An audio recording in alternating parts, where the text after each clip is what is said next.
Hello students, मैं अतुल सिन्हा। आज हम लोग केमिस्ट्री का एक चैप्टर है लिक्विड सॉल्यूशन। उसका एक बहुत इंपॉर्टेंट टॉपिक है राउल्ट्स लॉ। ये क्या है, इसका बेसिक कंसेप्ट क्या है, आज हम लोग सीखेंगे। इससे क्वेश्चंस एग्जाम में आता है। अब ध्यान से इस लेक्चर को देखो राउल्ट्स लॉ बेसिकली किसी सॉल्यूशन में अगर वोलाटाइल कंपोनेंट है तो उसके वेपर प्रेशर से रिलेटेड है ये लॉ।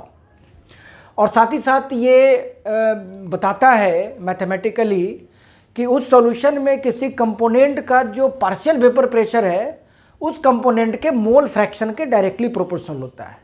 ये पूरा लॉ जो है राउल्ट साहब एक्सपेरिमेंटली ऑब्जर्व करके ये मैथमेटिकल रिलेशन भी दिए, ये लॉ भी बताया। ध्यान रखना, ये पूरी घटना कांस्टेंट टेम्परेचर पे हम लोग ऑब्जर्व करते हैं। राउल्ट्स लॉ लिक्विड सॉल्यूशन के लिए हम लोग बात करेंगे। लिक्विड सॉल्यूशन का सेंस यहाँ पर है कि दो कंपोनेंट का सॉल्यूशन है और ये एक्चुअली बाइनरी सॉल्यूशन है। बाइनरी सॉल्यूशन है जिसमें दो कंपोनेंट हो और दोनों वोलाटाइल हो। दोनों कंपोनेंट क्या हो, वोलाटाइल हो, तो लिक्विड वोलाटाइल सिस्टम होता है।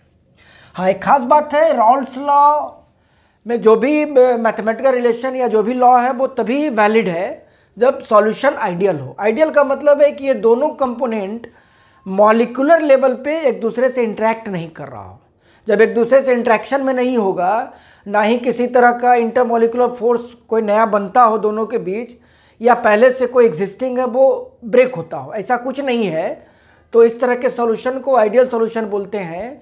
और यहाँ पर एक कंपोनेंट का इवोपरेशन दूसरे कंपोनेंट के इवोपरेशन से या उसके प्रेजेंस से प्रभावित नहीं होता है। इसका मतलब है कि कोई कंपोनेंट जो अकेले इवोपरेशन कर रहा था वो सॉल्यूशन में भी उसी तरह से इवोपरेशन दिखाएगा। This situation is called ideal. तो आइडियल है तभी राउल्ट्स लॉ है। हम लोग इस चीज को मॉलिक्यूलर लेवल पे पहले समझते हैं कि आखिर सॉल्यूशन के केस में वेपर प्रेशर कैसे मोल फ्रैक्शन पे डिपेंड करता है। चलिए यहाँ पर देखते हैं। हमारे पास एक लिक्विड 1 है जो ब्लू कलर में मैं आपको दिखाऊं, एक लिक्विड 2 है जो रेड कलर में है। लिक्विड 1 है प्योर लिक्विड, इसमें कोई दूसरा कंपोनेंट नहीं है, यानी 100% लिक्विड 1 है। तो इस स्थिति में मोल फ्रैक्शन 1 हो जाएगा।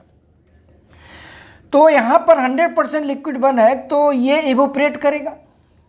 तो इवोपरेट करेगा तो सेचुरेशन में यहाँ पर केवल और केवल ए का वेपर है, यानी सेचुरेटेड कंडीशन में only vapour of liquid 1 is present.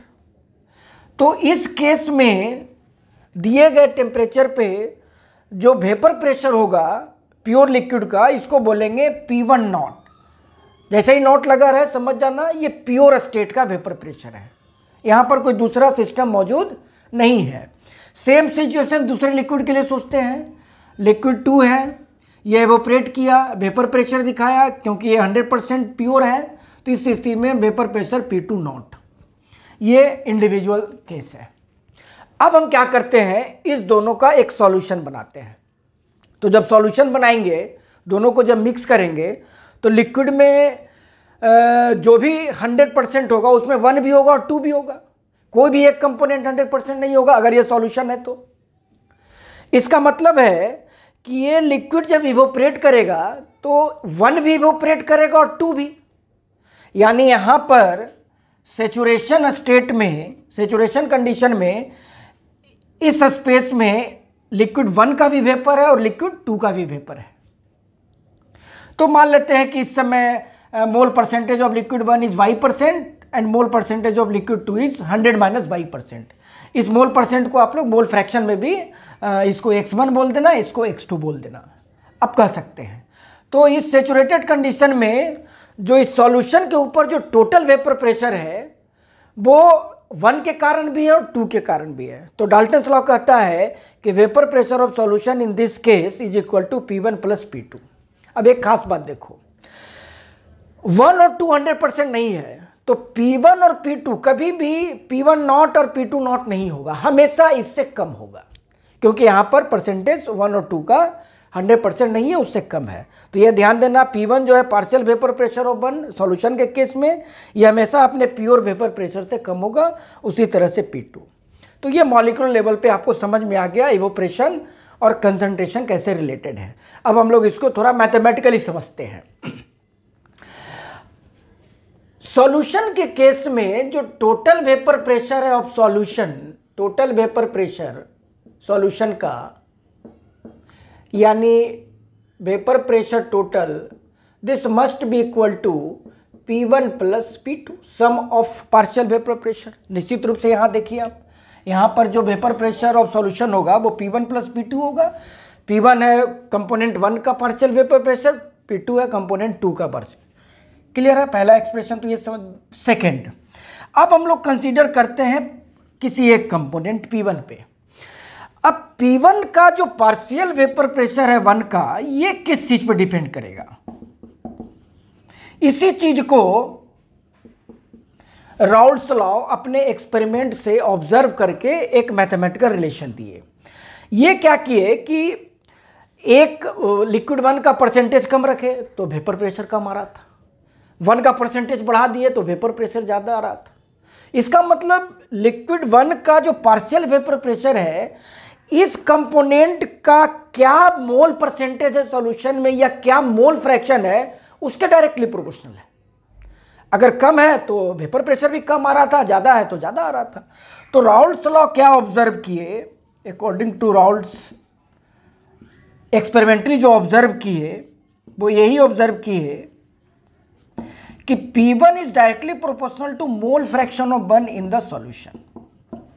Similarly for P2, P2 is directly proportional to mole fraction of that component in the solution। और यहाँ पर प्रोपोर्शनल हटाएंगे तो एक कांस्टेंट देंगे, तो मान लो ये कांस्टेंट K है। अब हमारा काम है इस K का वैल्यू निकालना। तो देखो यहाँ पर आप x1 पे सोचो, x1 अगर कम है तो P1 कम है, x1 ज़्यादा है तो P1 ज़्यादा है। मान लो कि x1 एक ऐसा केस लो जिसमें 100% 1 है, यानी x1 हो गया 1, मतलब सॉल्यूशन में 2 नहीं है, केवल और केवल क्या है, लिक्विड 1 है, तो मोल फ्रैक्शन क्या हो जाएगा 1। तो P1 अब क्या रहेगा? P1 हो जाएगा P1 नॉट। तो इस हिसाब से राउल्स लॉ बताए कि ये कांस्टेंट जो है ये वास्तव में P1 नॉट है, and this is the very important expression of Raoult's law. अब चेक करो, x1 1 है तो partial vapour pressure pure vapour pressure में बदल जाएगा, x1 कम है तो ये कम है, x1 ज़्यादा है तो पार्शियल वेपर प्रेशर ज़्यादा है। एंड सिमिलरली फॉर कंपोनेंट 2 ये हो जाएगा P2 not into mole fraction of this component. इस तरह से राउल्स लॉ का एक मैथमेटिकल एक्सप्रेशन आता है। क्लियर है?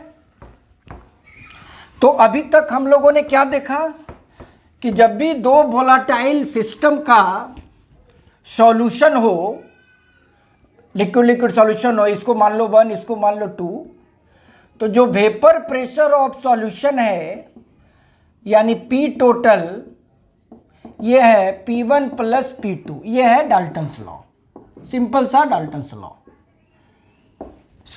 Total vapour pressure is equal to sum of partial vapour pressure. और राउल्स लॉ कहता है कि P1 जो है ये होगा P1 नॉट इंटू x1, और P2 जो है ये हो जाएगा P2 नॉट इंटू x2। ये हो गया राउल्स लॉ। तो राउल्स लॉ का आप स्टेटमेंट भी लिख सकते हैं यहाँ पर।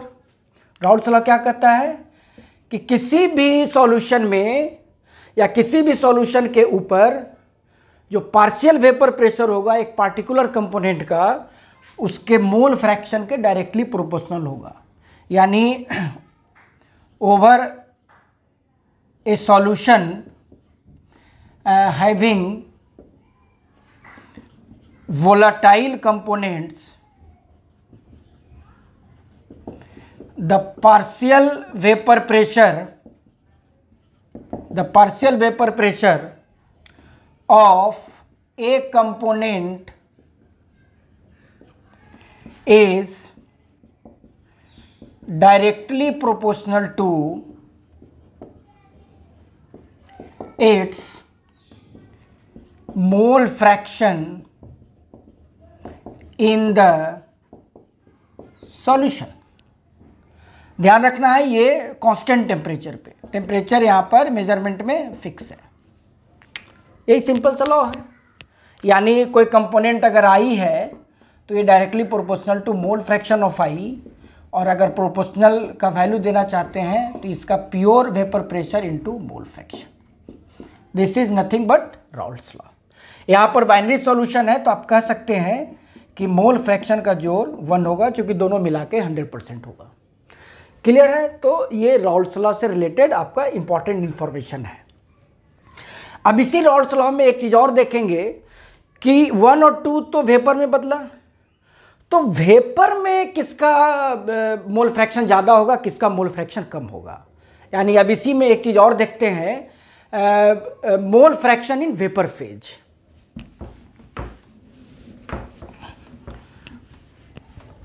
अब हम लोग देखेंगे mole fraction in vapour phase, mole fraction in vapour phase. तो मान लो ये सॉल्यूशन है,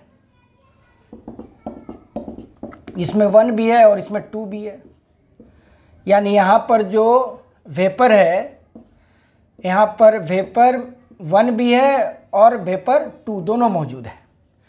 तो मान लो इस वेपर फेज में मोल फ्रैक्शन जो है ऑफ 1, इसको मान लेते हैं y1, और mole fraction of 2 in this vapour state is equal to y2।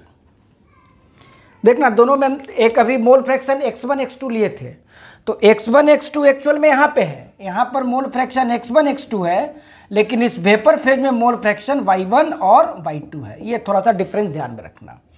अब हम लोग चाहते हैं कि वेपर फेज में मोल फ्रैक्शन कैसे निकाला जाए, या वेपर फेज का कंपोजिशन कैसे निकाला जाए, कंपोजिशन ऑफ वेपर फेज, ऐसा भी क्वेश्चन में रहेगा।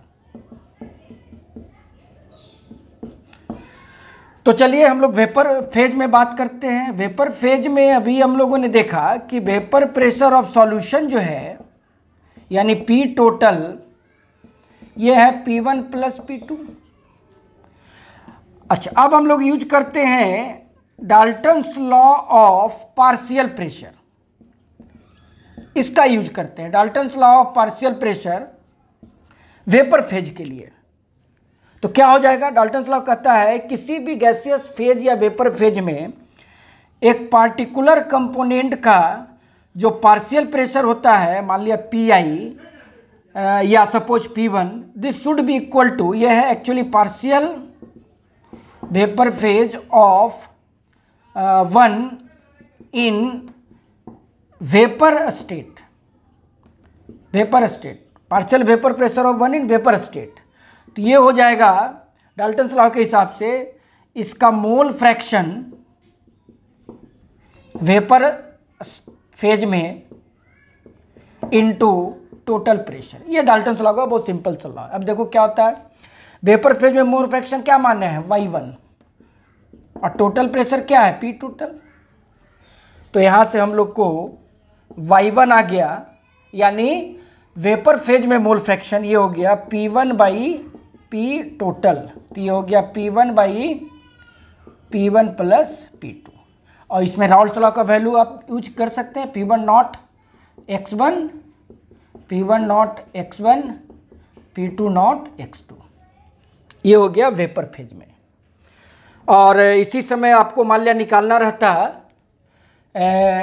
2 के लिए कि 2 का वेपर फेज में कंपोजिशन क्या होगा, तो सिमिलरली हो जाएगा, similarly for 2 component 2 mole fraction in vapour phase हो जाएगा, yes, P2 by P total, यानी P2 by P1 plus P2।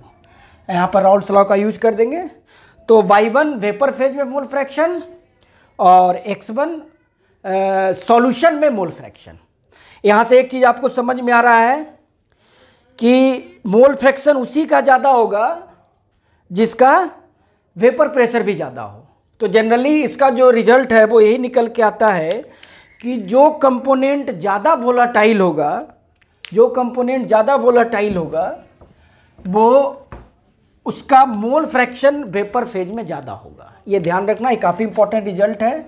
यानी more volatile more volatile component is always richer in vapor phase। जो ज़्यादा वोलाटाइल होगा उसका पार्शियल वेपर प्रेशर भी ज़्यादा होगा, उसका मोल फ्रैक्शन भी वेपर फेज में ज़्यादा होगा। तो ये कंप्लीट आपका राउल्ट्स लॉ से रिलेटेड इंफॉर्मेशन था। आप ध्यान से इस लेक्चर को देखना। इसके बाद इसका जो ग्राफ है वो दूसरे लेक्चर में मौजूद है और इससे रिलेटेड प्रॉब्लम प्रैक्टिस भी अलग लेक्चर में मौजूद है। ठीक है, थैंक यू।